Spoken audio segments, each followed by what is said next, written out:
Yo, dude, thanks, man. You're always looking good. 10 out of 10. You're gay. You're going to hell. Freeze. This is wrong. Let's stop right here. According to AmericanProgress.org, in 2016, 1 in 4 members of the LGBT community experienced some sort of discrimination simply due to the fact that they were gay.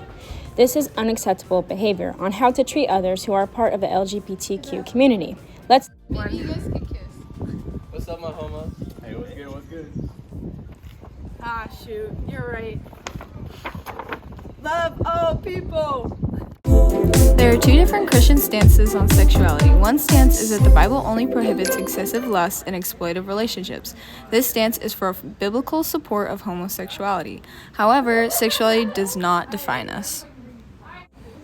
While the other is a more literal translation of the Bible, saying that even though the Bible is clear on the topic of homosexuality, we are called as Christ followers to love our neighbor as ourselves. So don't discriminate and love everyone.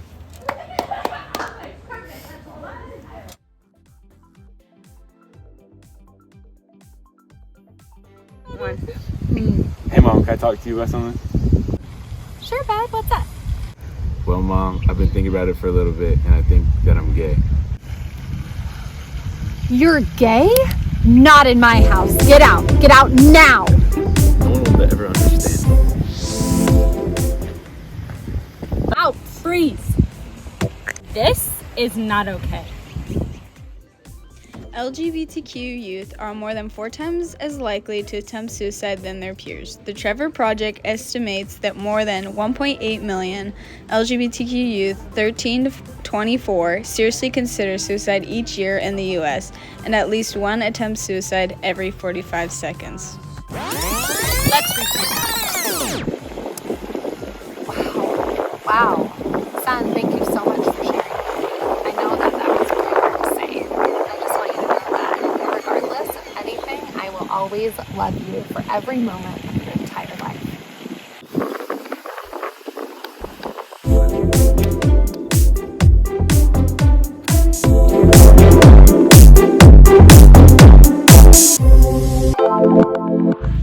Mark 12:30-31 says, love the Lord your God with all your heart and with all your soul and with all your mind and with all your strength. And the second is this, love your neighbor as yourself. There is no commandment greater than these. So throughout this project, I learned that basically kindness is above all. That like loving others is the most important thing, and like as Christians, we need to set example of how to treat people. I know from like early in the year we kind of talked about just like all sins are equal, and it's not fair for us to point blame at other people who struggle with other sins. And then like as Christians, we shouldn't discriminate. We should lift up and we should care for and love all people. My favorite verse is 1 John 4:16, which is basically said God is love, so therefore if we love, we know God, and if we love God, we therefore can love people. So yeah, love others. This has helped me to better understand both sides of the argument. I do agree that I don't think being gay is a sin, and I think it's a part of how God has uniquely created some people. But I feel like a lot of people in the world are very against being gay, and has created a lot of hatred amongst the church and has turned a lot of people away from getting to know Jesus. And I just think it's really important to show all people love, no matter which stance they take on sexuality. Alright, so here's my personal reflection on homosexuality. I think the biggest thing is just learning to respect people for who they are. No sin is greater with this sort of thing, and as Christians, we need to have that love and respect for everyone, regardless of, their things and their challenges and just things like that. So that's my biggest takeaway for me. Yeah, and my biggest takeaway is just to include everyone and love them no matter what. Jesus is the prime example of that. He loved everyone no matter what their background is, and we need to be better imitators of that.